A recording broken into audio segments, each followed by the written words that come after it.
crisis in Myanmar threatens to escalate as Thai authorities monitor the situation on a daily basis.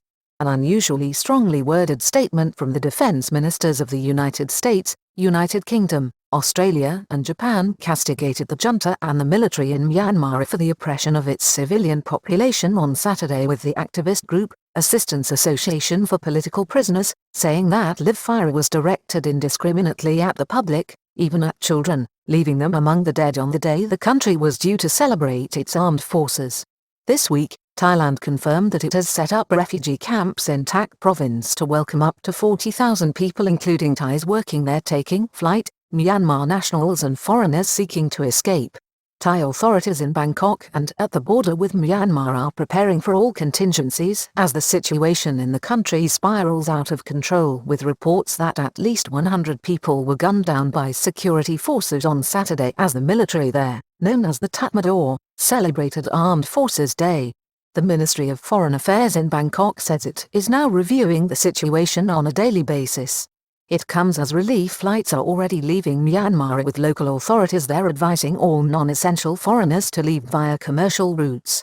Amid reports of 100 people being killed on Saturday as the military in Myanmar celebrated Armed Forces Day, including children mowed down by live fire, a spokesman for the Ministry of Foreign Affairs in Bangkok, Sangrat, Inset, has confirmed that Thailand is reviewing the situation on a daily basis and has plans to evacuate Thai nationals if the conflict escalates further. It comes as the population continues its uprising and revolt against the 1st of February coup across Myanmar, with parts of Yangon reported to have become battle zones. The Thai Ministry of Foreign Affairs has ruled out, at this stage, any plan to evacuate Thai nationals from a rapidly deteriorating security environment in the country on its western border.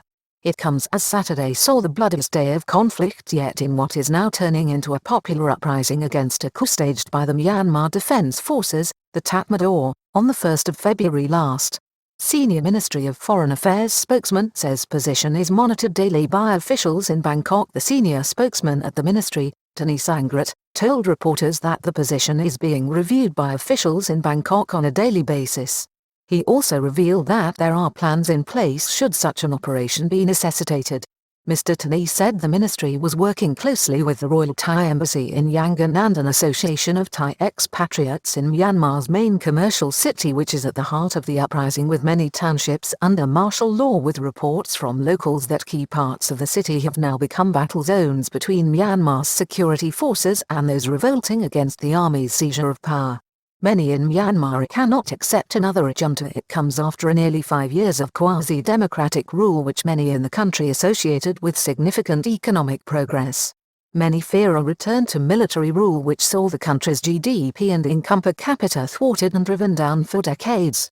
At the same time, observers suggest that the army leader, General Min Aung Hlaing, fears prosecution before the International Criminal Court, ICC, if he is unseated for his role in the Rohingya genocide from October 2016 to January 2017. Authorities in Myanmar themselves are advising non-essential personnel to leave the country at this time via international commercial flights. On Sunday, the ministry official in Bangkok pointed out that Myanmar authorities are now, themselves, advising that people with non-essential affairs in the country should leave using commercial routes. He said Thailand would act if the situation becomes more dangerous. If the situation rises to another level, the Thai authority has already prepared every step. Myanmar has already recommended that those without major activities in Myanmar should consider returning to their country by commercial aircraft. However, no country has yet informed or asked to evacuate all of its nationals, he said. He also highlighted that no Thai national has yet been reported as injured from the ongoing clashes. 100 people killed on Saturday by security forces. The country, also known as Burma, saw 100 people killed by the security forces on Saturday, bringing the total killed since the revolt against the coup began to at least 423, with violent clashes being reported throughout the country but especially in Yangon. The military in Myanmar has now resorted to the regular use of live ammunition as well as rubber bullets, leaving children among the lists of those killed, including those who fell on Saturday. Tatmadaw staged a celebration in front of 8 foreign delegations as General Min Aung Hlaing warns of terrorism and discipline as people were killed on Saturday. The Tatmadaw, The Burmese military attempted to stage a show of force and confidence on what is Armed Forces Day, which normally celebrates the uprising against Japanese forces of occupation during World War II. It now takes on the appearance of a grotesque PR nightmare for the illegal regime, denounced by its own UN representative Kyo Mo-tun at the end of February. It threatens to further sully the already darkened image of its armed forces. The occasion, which saw 8 foreign delegations fly from countries such as China and Russia, including a group led by the Russian Deputy Defense Minister, Alexander Fomin, here the army strongman, General Min Aung-hlaing, promised that there would be a return to civilian rule after elections are held under a new, more disciplined democratic regime. General Min Aung-hlaing said that democracy was not possible without respect for the law. The democracy we desire would be an undisciplined one if they pay no respect to and violate the law, he stated. The military junta has consistently claimed that an election held in the country last November and won decisively by Aung San Suu Kyi's National League for Democracy was marred by fraud, forcing it to act. The army leader warned of terrorism, which can be harmful to state tranquility and security, as protests against him and his newly installed regime intensified. 12 foreign defense ministers in a scathing statement to Myanmar's military on a day of death and carnage. His words were rebuffed by the defense ministers of 12 countries, including key Western-aligned nations such as the United States, United Kingdom and Australia, as well as Japan, in an unusually strong-worded statement against the atrocities being carried out by the country against its own citizens. A professional military follows international standards for conduct and is responsible for protecting, not harming, the people it serves, the communiqué said. We urge the Myanmar Armed Forces to cease violence and work to restore respect and credibility with the people of Myanmar that it has lost through its actions. Activist group shines a light on what is happening inside Myanmar and what happened on Saturday. A key activist group which is monitoring the activities of the military in Myanmar amidst a continued blackout on media reports, and even access to social media, is the Assistance Association for Political Prisoners. It has documented the killings and injuries inflicted by the Tatmadaw, as well as thousands of arrests by military units and plainclothes policemen, often conducted in the dead of night. On Saturday, it confirmed that the armed forces had killed young children in live-fire attacks. Junta forces shot machine guns in 2 residential areas, resulting in many civilians, including 6 children between 10 and 16 years old, killed, the AAPP said. Police are deserting their ranks in Myanmar amid reports of desertions from the police ranks, with many being smuggled out of Myanmar into India. The military junta has deployed crack army units normally used to fight local militias and insurgencies linked with ethnic minorities into urban centers such as Yangon. Militia launched an air attack on Karen military after Karen National Union forces seized a military base in the state adjoining Thailand's western border over the weekend. It was also reported that the military launched air attacks on the Karen National Union forces in Karen state. The state lies between Yangon and the Thai border provinces of Tak, Kanchanaburi and Mae Hong Son. This was in response to the seizure of a military base by Karen militia forces from the military in Myanmar amid what is an escalating revolt. The alliance between ethnic groups and those protesting in the urban areas is a very worrisome feature of this uprising for the military junta.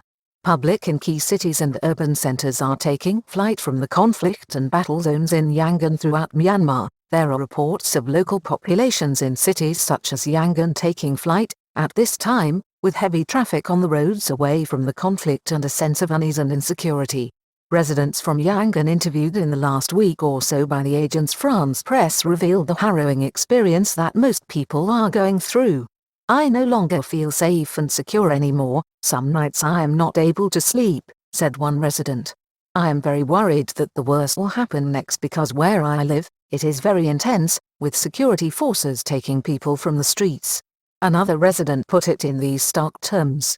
We are like house rats searching for something to eat in another person's kitchen, he said. Chinese nationals and business concerns attacked. The protests have also seen protesters target Chinese investors and developers who have established business concerns in the country. Chinese factories in Myanmar burn. Last week, a Burmese shop steward, a woman, was executed by the military as she struggled with military personnel who had assaulted her during a confrontation with a Chinese factory owner. The situation on the ground has seen many Westerners taking flight from the country, even resorting to exiting through illegal channels. UK man and Chinese girlfriend fled Myanmar just over a week after the coup. In February, UK teacher Ian Richmond fled from his home of 2 years in Myanmar's Shan state with his Chinese girlfriend Sia Aulu. He crossed into Laos by rubber dinghy and sparked alarm after he went out of contact with friends in Myanmar, the UK and across the world to reach safety. He gave some idea of the fear that is stalking the country. UK man with Chinese partner flees troubled Myanmar. The army has turned off the CCTV in towns and cities, they have blocked transport radio and thousands of people have been arrested, Ian explained. Every night crowds are banging pots and pans in growing numbers in protest and to ward off evil spirits, which is the army. Australians placed under arrest this week after being pulled off a relief flight leaving Yangon by police to Australian citizens, this week, however, were not so fortunate and found themselves detained and placed under house arrest after they attempted to flee the conditions in Yangon. They were named as Matthew O'Kane and Krista Avery, who also holds Canadian citizenship. The two are engaged in running a small consultancy business in Myanmar's largest city. Both the Australian Department of Foreign Affairs and Trade and its Canadian counterpart have confirmed that they are providing consular services to the pair at this time. Australia Aung San Suu Kyi placed under house arrest at the outset of the coup in February. At the outset of the coup, Mr. Sean Turnell, an Australian economist and key advisor to Aung San Suu Kyi, was also stopped from leaving the country and placed under house arrest by military authorities. Australian arrested in Myanmar. The two Australians detained this week were taken off a relief flight scheduled to take off from Myanmar carrying Australian nationals home. Thai authorities on the border and the army preparing for all eventualities as the situation worsens. Meanwhile, Thai authorities and officials in provinces near the border are preparing for any eventuality given the escalating violence and deteriorating security situation across its western border. The 3rd Army Area Command in Tak Province has said that it is preparing contingency plans for health screening and other operations as it readies refugee camps to hold up to 40,000 anticipated refugees who may cross over if circumstances get out of control. There are reported to be 23 camps ready to receive refugees. These may include Thai nationals returning home, Myanmar nationals seeking refuge or foreigners taking flight for the chaos and disorder there.